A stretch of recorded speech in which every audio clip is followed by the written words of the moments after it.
മഴതോരും മുൻപേ സീരിയലിന്റെ latest episode review ആണ് പറയുന്നത്.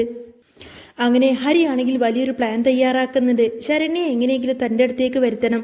കുറെ കാലമായി അവൾ തന്നെ വെട്ടിച്ചു നടക്കുവല്ലേ. അവൾക്ക് ചോദിച്ചതൊക്കെ വാങ്ങിച്ചു കൊടുത്തു. പക്ഷേ ഒരിക്കൽ പോലും അവൾ തന്റെ ആഗ്രഹങ്ങൾക്ക് ഇതുവരെയായിട്ടും വഴങ്ങി തന്നിട്ടില്ല. അപ്പോ അവൾക്കിട്ട് നല്ലൊരു പണി കൊടുക്കണമല്ലോ എന്നൊക്കെ കരുതി ഹരി തന്റെ കൂട്ടുകാരൊക്കെ അങ്ങോട്ട് വിളിച്ച് സെറ്റ് ചെയ്യുന്നുണ്ട്. ജോമോൻ എന്ന് പറയുന്ന ഒരു കൂട്ടുകാരന്റെ ബർത്ത്ഡേ ആണെന്ന് പറഞ്ഞ് വിശ്വസിപ്പിച്ച് അവളെ അങ്ങോട്ടേക്ക് വരുത്താം, എന്നിട്ട് കാര്യം സാധിക്കാമെന്നൊക്കെയാണ് ഹരിയുടെ പ്ലാന്. നേരിട്ട് പറഞ്ഞ അവൾ എന്തായാലും അതിനൊന്നും സമ്മതിക്കില്ല. അതുകൊണ്ട് ജ്യൂസിൽ ഒരു പൊടി കലർത്തി കൊടുത്താൽ മതി. അതോടുകൂടി തന്നെ അവൾ അങ്ങ് ഫ്ലാറ്റ് ആയിക്കോളും. പിന്നെ അവളെ എളുപ്പത്തിൽ തന്നെ കയ്യിലെടുക്കാമെന്നൊക്കെയായിരുന്നു ഹരിയുടെ ചിന്ത. പിന്നീട് രോഹിത്തിനെ വിളിച്ചിട്ട് ഹരിശങ്കർ തന്റെ മനസ്സിലുള്ള ഈ ഒരു കാര്യങ്ങളൊക്കെ പറയാണ്. ഇതൊക്കെ കേട്ട് കഴിഞ്ഞപ്പോൾ രോഹിത്തിനൊരു സംശയം. അല്ലടാ, അതിന് അവൾ സമ്മതിക്കോ എന്ന് ചോദിക്കും. എടാ, ഏത് പെണ്ണെങ്കിലും ഇങ്ങനൊരു കാര്യത്തിന് സമ്മതിക്കുമെന്ന് നിനക്ക് തോന്നുന്നുണ്ടോ? ഒരിക്കലുമില്ല. അങ്ങനെ നമ്മൾ നോക്കി നിന്നാലേ നമുക്ക് പിന്നെ ഒന്നിനും പറ്റില്ലടാ. എല്ലാ തടസ്സങ്ങളും മാറി അവൾ തനി ഇങ്ങോട്ടേക്ക് വരുമെന്ന് വെച്ചാൽ അതൊന്നും ഒരിക്കലും നടക്കാൻ പോകുന്നില്ല. നമുക്ക് മുന്നോട്ട് പോകണമെങ്കിൽ കുറച്ച് റിസ്ക് ഒക്കെ എടുത്തേ പറ്റൂ. അല്ലടാ, നമ്മൾ എങ്ങാനും ഇനി പിടിക്കപ്പെട്ടാലോ എന്നായി രോഹിത്തിന്റെ സംശയം. എവിടെ പിടിക്കപ്പെടാന്, ആരും വരാതെ നല്ലൊരു റബ്ബർ തോട്ടമുണ്ടല്ലോ, അത് എന്റെ മാമന്റേതാണ്. അതുകൊണ്ട് അങ്ങോട്ടേക്കൊന്നും ആരും ചോദിക്കാനും പറയാനൊന്നും വരില്ല. അവിടെ എല്ലാവിധ സെറ്റിങ്സും ഞാൻ തന്നെ റെഡിയാക്കി വെച്ചോളാം. എനിക്ക് അവളെ എങ്ങനെയെങ്കിലും ഒന്ന് സ്വന്തമാക്കണം. അവൾ വിചാരിക്കുന്നത് ഞാൻ അവളെ കല്യാണം കഴിക്കുമെന്നാണ്. ഈ ഹരി എത്ര പെണ്ണുങ്ങളെ കണ്ടിരിക്കുന്നു. രോഹിത് വീണ്ടും അവന്റെ പേടി പ്രകടിപ്പിച്ചു. എടാ, ഇനി പുറത്തെങ്ങാനും ഇത് ലീക്കായാലോ എന്ന് ചോദിക്കാണ്. എടാ, അതൊക്കെ ഞാൻ നോക്കിക്കോളാം. അവളുടെ കുറച്ച് വീഡിയോസ് എടുത്താൽ മതി. പിന്നെ അവൾ പൂച്ചക്കുട്ടിയെ പോലെ തന്നെ നമ്മൾ പറയുന്നത് അങ്ങ് കേട്ടോളും എന്നൊക്കെ പറയും. വിളിക്കുന്നിടത്തെല്ലാം തന്നെ അവൾ പിന്നെ വീണ്ടും വന്നുകൊണ്ടേയിരിക്കും. ഇതിനു മുൻപ് പലതവണ ഞാൻ അവളെ പലയിടത്തും കൊണ്ടുപോയതാണ്. പക്ഷേ അവളാണെങ്കിൽ ഇങ്ങനെ ഓരോ തവണയും ഓരോ കാര്യങ്ങളൊക്കെ പറഞ്ഞ് വഴുതി പോവാണ്. എന്നാൽ ഇത്തവണ അവളെ എങ്ങനെയെങ്കിലും പൂട്ടണം. വെറുതെയാണോ ഞാൻ മുടക്കിയ പൈസക്ക് എനിക്ക് എന്തെങ്കിലും മുതൽ വേണ്ടേടാ? ഹരി ചോദിച്ചു. ശരി ശരി, നിന്റെ ഇഷ്ടം പോലെ നീ ചെയ്യേ എന്നൊക്കെ പറഞ്ഞ് രോഹിതും അതിന് സമ്മതിക്കാണ്. പക്ഷേ ഒന്നുണ്ട്, അന്ന് അലീനക്ക് പണി കൊടുത്തതുപോലെ തന്നെ പാളി പോകരുത്. നമ്മുടെ കള്ളത്തരങ്ങൾ ഒരിക്കലും പുറത്താവരുത് എന്ന് രോഹിത് അവനെ വീണ്ടും ഓർമ്മിപ്പിച്ചു. എടാ, ഇത് അങ്ങനത്തെ കേസൊന്നുമല്ല, നീ ധൈര്യമായിട്ടിരിക്കുക എന്ന് പറഞ്ഞ് ഹരി അവനെ സമാധാനിപ്പിക്കാണ്. അതൊക്കെ കേട്ടപ്പോൾ രോഹിത്തിന് വല്ലാത്ത വിശ്വാസം ഒക്കെ വന്നു. പിറ്റേ ദിവസം രാവിലെ ബബിത ടെക്സ്റ്റൈൽ ഷോപ്പിലേക്ക് പോയി. ഡ്രസ്സൊക്കെ വാങ്ങണമെന്ന് ബാലചന്ദ്രൻ പറഞ്ഞിട്ടുണ്ട്. അലീനക്ക് വേണ്ടിയിട്ട് 3 ജോഡി ഡ്രസ്സ് എടുത്തിട്ട് വരണമെന്നാണ് ഓർഡർ. ബബിതക്കാണെങ്കിൽ അതനുസരിക്കാതെ വേറെ വഴിയില്ല. കാരണം ബാലചന്ദ്രൻ പറഞ്ഞിരിക്കുന്നത് അനുസരിച്ചാൽ മാത്രമേ ഇനി ആ വീട്ടിൽ നിൽക്കാൻ പറ്റൂ എന്ന് ബബിതക്കറിയാം. രാവിലെ തന്നെ ബബിത കോളേജിലേക്ക് പോവാൻ ഒരുങ്ങിയപ്പോൾ ബാലചന്ദ്രൻ അവളെ വിളിച്ചു നിർത്തി. നിന്നോട് ഞാൻ എന്താ പറഞ്ഞിരിക്കുന്നത്? അല്ല, അത് പിന്നെ അത് എന്നൊക്കെ പറഞ്ഞ് അവൾ ഇങ്ങനെ വിക്കി പറയാൻ നോക്കാണ്. അലീനക്ക് ഡ്രസ്സ് വാങ്ങിക്കൊടുക്കാൻ ഞാൻ പറഞ്ഞില്ലേ, അത് ചെയ്തിട്ട് നീ ഇന്ന് കോളേജിൽ പോയാൽ മതിയെന്ന് ബാലചന്ദ്രൻ കട്ടായം പറഞ്ഞു. അത് കേട്ടപ്പോൾ ബബിതക്കാകെ ദേഷ്യം വന്നു. അവൾക്കത് തീരെ സഹിക്കാൻ പറ്റുന്നില്ലായിരുന്നു. അച്ഛാ എന്ന് വിളിച്ചുകൊണ്ട് തന്നെ എന്തോ പറയാമെന്ന് അവളെ അദ്ദേഹം തടഞ്ഞു നിർത്തി. നീ ഇനി കൂടുതലൊന്നും ഇങ്ങോട്ടേക്ക് പറയണ്ട, ഞാൻ പറഞ്ഞത് നീ അങ്ങ് ചെയ്താൽ മതിയെന്ന് പറയും. വേറെ നിവൃത്തിയില്ലാതെ തന്നെ ബബിത നേരെ കടയിലേക്ക് പോയി. അലീനയ്ക്ക് വേണ്ട ഡ്രസ്സൊക്കെ എടുക്കുമ്പോൾ അവളുടെ ഉള്ളിൽ നല്ല കലിപ്പായിരുന്നു. ഈ വീട്ടിൽ ഇനി അലീനയെ നിർത്താൻ പറ്റില്ല എന്നൊക്കെ ചിന്തിച്ചുകൊണ്ട് ദേഷ്യപ്പെട്ടുകൊണ്ടാണ് അവൾ അതൊക്കെ ചെയ്തുകൊണ്ടിരിക്കുന്നത്.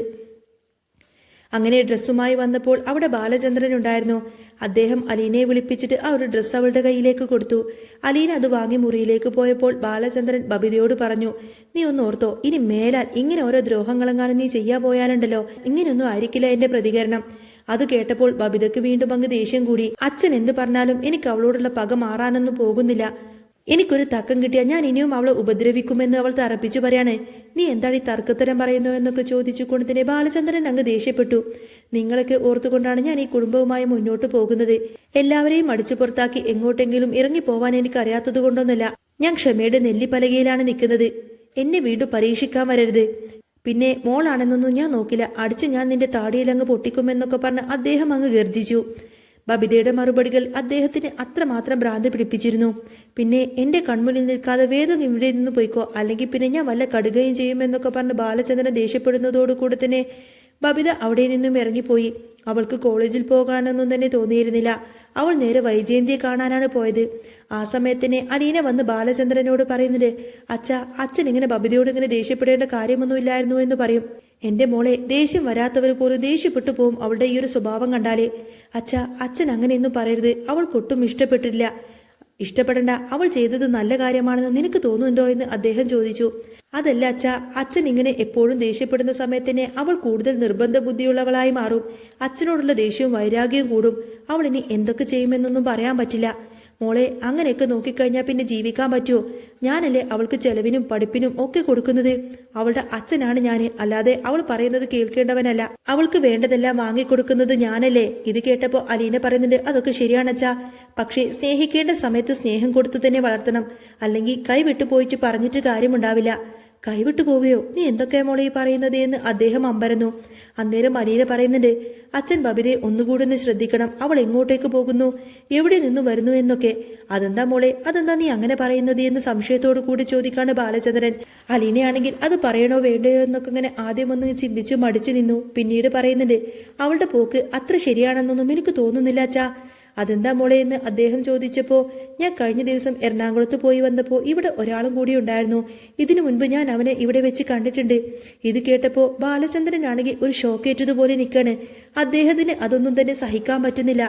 അദ്ദേഹം അന്ന് ഹോസ്പിറ്റലിലായിരുന്നപ്പോൾ ബബിതയുടെ ഫോൺ എടുത്തതും അതിൽ എല്ലാത്തിലും ലോക്കായതുമൊക്കെ അദ്ദേഹം പെട്ടെന്ന് തന്നെ ഓർത്തെടുത്തു. അന്ന് തന്നെ അദ്ദേഹത്തിന് ചില സംശയങ്ങളുണ്ടായിരുന്നു. എന്നിട്ട് നീ എന്താ മോളെ എന്നോട് ഇതൊന്നും പറയാതിരുന്നത് എന്ന് അദ്ദേഹം ചോദിച്ചു. അച്ഛൻ അവളോട് പെട്ടെന്നൊന്നും ചോദിക്കാനൊന്നും പോവരുത്. അവൾ ചിലപ്പോൾ ഈ വീട് വിട്ടു പോയെന്ന് തന്നെ വരും. സൂക്ഷിച്ചു വേണം ഇതൊക്കെ കൈകാര്യം ചെയ്യാന്. അവൾ എങ്ങനെയെങ്കിലും എവിടെ നിന്നും പോവാൻ വേണ്ടി തക്കം നോക്കി നിൽക്കാണ്. കഴിഞ്ഞ ദിവസം ഞാൻ അവളെ ബലമായി പിടിച്ചു നിർത്തിയത് കൊണ്ട് മാത്രമാണ് അവൾ പോവാതിരുന്നത്. ആ കൂടെയുള്ളവൻ എങ്ങനെയുള്ളവനാണെന്ന് നമുക്കറിയില്ലല്ലോ. ഇത് കേട്ടപ്പോൾ ബാലചന്ദ്രൻ പറഞ്ഞു, നിനക്ക് ആ സെക്കൻഡിൽ തന്നെ എന്നെ ഒന്ന് വിളിക്കാമായിരുന്നില്ലേ എന്ന്. വിളിക്കാമായിരുന്നു വെച്ചാ, പക്ഷേ അത് കൂടുതൽ പ്രശ്നങ്ങൾ ഉണ്ടാക്കിയേ ചെയ്യുള്ളൂ. പോരാത്തതിന് അമ്മയും ഇവിടെ ഇല്ലല്ലോ. അമ്മ അറിഞ്ഞു കഴിഞ്ഞാൽ പിന്നെ അച്ഛനെ കുറ്റപ്പെടുത്തും. ഞാൻ ഇങ്ങോട്ടേക്ക് വന്നതുകൊണ്ടാണ് ഇങ്ങനെയൊക്കെ സംഭവിച്ചത് എന്നൊക്കെ അമ്മ പറയും. ഇതൊക്കെ കേട്ട് ബാലചന്ദ്രനാണെങ്കിൽ ആകെ തകർന്നു പോയി. എന്ത് ചെയ്യാൻ പറ്റും? വൈജയന്തിക്കാണെങ്കിൽ മക്കളെ ശ്രദ്ധിക്കാൻ പോലും സമയമില്ലല്ലോ. അവൾക്ക് അവളുടെ കാര്യങ്ങൾ മാത്രം മതി.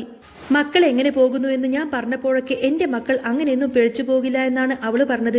അച്ഛ വിഷമിപ്പിക്കാൻ വേണ്ടിയിട്ട് ഞാൻ പറഞ്ഞതൊന്നുമില്ല. ഇനി അവളുടെ കാര്യത്തിൽ കൂടുതൽ ശ്രദ്ധ വേണം. ദേഷ്യപ്പെട്ടുകൊണ്ടല്ല അവളെ കാര്യങ്ങളൊക്കെ ബോധ്യപ്പെടുത്തേണ്ടത്. അവൾ എന്റെ അനിയത്തിയല്ലേ. അവൾക്ക് എന്തെങ്കിലും സംഭവിച്ചു കഴിഞ്ഞാൽ എനിക്കത് സഹിക്കാൻ പറ്റില്ല അച്ഛാ. ബാലചന്ദ്രൻ നിറഞ്ഞ കണ്ണുകളോടുകൂടി തന്നെ ഇതെല്ലാം കേട്ട് അവിടെ നിന്നും പോയി. അദ്ദേഹത്തിന് ഇതൊന്നും ഉൾക്കൊള്ളാൻ കഴിയുന്നതിലും അപ്പുറമായിരുന്നു. ഇതേ സമയത്തന്നെ ബബിത വൈജയന്തിയുടെ അടുത്തേക്ക് എത്തി പറഞ്ഞു, അമ്മേ ഇത്രയും പെട്ടെന്ന് തന്നെ ഡിസ്ചാർജായി വരാൻ നോക്ക്. എനിക്ക് അവിടെ നിൽക്കാനൊന്നും പറ്റില്ല. അവിടെ അലീനയുടെ ഭരണമാണ്. എന്ത്, ഞാൻ ആ വീട്ടിലേക്ക് വരാനോ എന്ന് വൈജയന്തി ചോദിക്കുന്നുണ്ട്. അമ്മ അങ്ങോട്ടേക്ക് വരണ്ട. അമ്മ വേറെ എങ്ങോട്ടെങ്കിലും മാറി താമസിച്ചാൽ മതി. ഞാൻ അങ്ങോട്ടേക്ക് അമ്മയുടെ അടുത്തേക്ക് വന്ന് നിന്നോളാം. അവിടെ ഇപ്പോൾ അവളാണ് എല്ലാ കാര്യങ്ങളും തീരുമാനിക്കുന്നത്. കഴിഞ്ഞ ദിവസം ദേഷ്യം വന്നപ്പോൾ ഞാൻ അവളുടെ ഡ്രസ്സൊക്കെ അങ്ങ് വെട്ടിക്കീറി നശിപ്പിച്ചു. അച്ഛൻ എന്നെ കൊണ്ട് അവൾക്ക് പുതിയ ഡ്രസ്സും വാങ്ങിപ്പിച്ചു. ഇതൊക്കെ കേട്ടപ്പോൾ വൈജയന്തിക്ക് ഭയങ്കര സങ്കടമായി. മോളെ, ഞാനൊന്ന് എഴുന്നേറ്റോട്ടെ. എല്ലാ കാലത്തും ഞാൻ ഇങ്ങനെ തന്നെ കിടക്കൊന്നുമില്ലല്ലോ. എനിക്ക് അവിടെ ഒട്ടും അഡ്ജസ്റ്റ് ചെയ്യാൻ പറ്റുന്നില്ലമ്മേ. കൃഷ്ണമോള് പോലും അവരുടെ കൂടെയാണ്. സാരമില്ല മോളെ, നമുക്ക് വേറെ വീടെടുത്ത് മാറാമെന്നൊക്കെ പറഞ്ഞ് വൈജയന്തി അവളെ ആശ്വസിപ്പിച്ചു. രോഹിത് വരുമായിരിക്കുമല്ലേ? രോഹിത്തിനും അവിടെ നിൽക്കാൻ ഇഷ്ടമില്ല. അമ്മ എങ്ങോട്ടേക്ക് പോകുന്നോ അങ്ങോട്ടേക്ക് ഞങ്ങൾ രണ്ടുപേരും വരാമെന്ന് പറയാണ് ബബിത. പക്ഷേ പെട്ടെന്ന് എങ്ങനെ മാറാനാണ്? കൊല്ലപ്പള്ളി വീട്ടിലേക്ക് പോകണമെന്നാണ് കരുതുന്നത് എന്ന് വൈജയന്തി പറഞ്ഞപ്പോൾ ബബിത അതിനെ എതിർത്തു. കൊല്ലപ്പള്ളി വീട് വേണ്ട എന്ന് തന്നെ അവൾ പറഞ്ഞു. കാരണം ഹരിശങ്കർ അവളുടെ കള്ളത്തരങ്ങളൊക്കെ കണ്ടുപിടിച്ചിട്ട് വീഡിയോ എടുത്ത് വെച്ചിരിക്കുകയാണല്ലോ. അവൻ അത് വെച്ച് ഇനി ബ്ലാക്ക്മെയിൽ ചെയ്യും. അതുകൊണ്ട് അങ്ങോട്ടേക്ക് പോവാൻ അവൾക്ക് പേടിയായിരുന്നു. വേറെ വീടെടുക്കാൻ അവൾ വൈജയന്തിയെ നിർബന്ധിച്ചു കൊണ്ടിരുന്നു. ഒരു നിമിഷം പോലും ആ വീട്ടിൽ നിൽക്കാൻ പറ്റില്ല എന്ന് പറഞ്ഞ് കുറെ പരാതികളങ്ങ് കെട്ടഴിച്ച് വിട്ടുകൊണ്ടാണ് അവൾ അവിടെ നിന്ന് പോകുന്നത്. അന്നത്തെ ദിവസം അവൾ അമലിനോടൊപ്പം തന്നെ കറങ്ങാൻ പോയി. ബാലചന്ദ്രൻ കടയിലേക്ക് പോയെങ്കിലും ഭയങ്കര ടെൻഷനിലായിരിക്കും. അലീന പറഞ്ഞ ഓരോ കാര്യങ്ങളൊക്കെ ഓർത്തുകൊണ്ട് തന്നെ എന്ത് ചെയ്യണമെന്നറിയാതെ അദ്ദേഹം ആകെ ടെൻഷനോടെ ഇരിക്കുകയാണ്. എല്ലാം കൈവിട്ടു പോവുകയാണല്ലോ എന്ന് അദ്ദേഹം ഭയപ്പെട്ടു. പണ്ട് വൈജയന്തി ചെയ്ത അതേ തെറ്റുകൾ തന്നെയാണല്ലോ തന്റെ മകൾ ചെയ്യുന്നത് എന്നതിനെ പറ്റിയിട്ടായിരിക്കും ബാലചന്ദ്രൻ ചിന്തിക്കുന്നത്. ആ സമയത്തന്നെ ഹരിശങ്കർ ശരണ്യെ വിളിച്ചു. ജോമോന്റെ ബർത്ത്ഡേ ഫംഗ്ഷന് നീയും വരണമെന്ന് പറഞ്ഞു. വീട്ടിൽ നിന്ന് വിടുമെന്ന് തോന്നുന്നില്ല എന്ന് ശരണ്യെ പറഞ്ഞപ്പോൾ, നീ എന്തെങ്കിലും കള്ളം പറഞ്ഞ് ഇങ്ങോട്ടേക്ക് വരാൻ നോക്ക്. വന്നില്ലെങ്കിൽ പിന്നെ എന്നെ വിളിക്കണ്ട എന്നൊക്കെ പറഞ്ഞ് അവൻ ഭീഷണിപ്പെടുത്തി. കാമുകൻ അങ്ങനെയൊക്കെ പറഞ്ഞപ്പോൾ ശരണ്യക്ക് വല്ലാതെ പേടിയായി. അവൻ മിണ്ടാതിരിക്കുമോ എന്നോർത്തുകൊണ്ട് എങ്ങനെയെങ്കിലും പോവണമെന്ന് തന്നെ അവൾ തീരുമാനിച്ചു. പക്ഷേ ഹരിശങ്കറിന്റെ ചതിയൊന്നും തന്നെ പാവം ശരണ്യെ അറിയുന്നില്ലല്ലോ. അവളെ വലവീശി പിടിക്കാനും ഉപയോഗിച്ചതിനു ശേഷം ഉപേക്ഷിക്കാനുമാണ് അവന്റെ പ്ലാന്. ശരണ്യെ അവൻ സ്നേഹിക്കുന്നു എന്ന രീതിയിൽ ശരണ്യക്ക് വേണ്ടിയിട്ട് കുറെ അധികം പണം മുടക്കിയതല്ലേ. അതുകൊണ്ട് അവളുടെ ശരീരം ഉപയോഗിച്ചിട്ടുണ്ടെങ്കിലും എങ്ങനെയെങ്കിലും ആ ഒരു പൈസ വസൂലാക്കണമെന്ന് മാത്രമായിരിക്കും ഹരി ചിന്തിക്കുന്നത്. അങ്ങനെ ഹരിശങ്കർ ഒരുക്കിയിരിക്കുന്ന ചതിക്കുഴിയിലേക്ക് ശരണ്യ അറിയാതെ തന്നെ നടന്നു നീങ്ങുകയായിരുന്നു. ജോമോന്റെ ബർത്ത്ഡേ എന്ന പേരിൽ വിജനമായ അവർ റബ്ബർ തോട്ടത്തിന്റെ വീട്ടിൽ ലൈറ്റുകളും മ്യൂസിക്കുകളും ഒക്കെ സെറ്റാക്കി വെച്ചിട്ടുണ്ടായിരുന്നു. ശരണ്യ അവിടേക്ക് എത്തിയപ്പോഴേക്കും ഹരിയും രോഹിത്തും ജോമോനും ചേർന്ന് അവളെ സ്വീകരിച്ചു.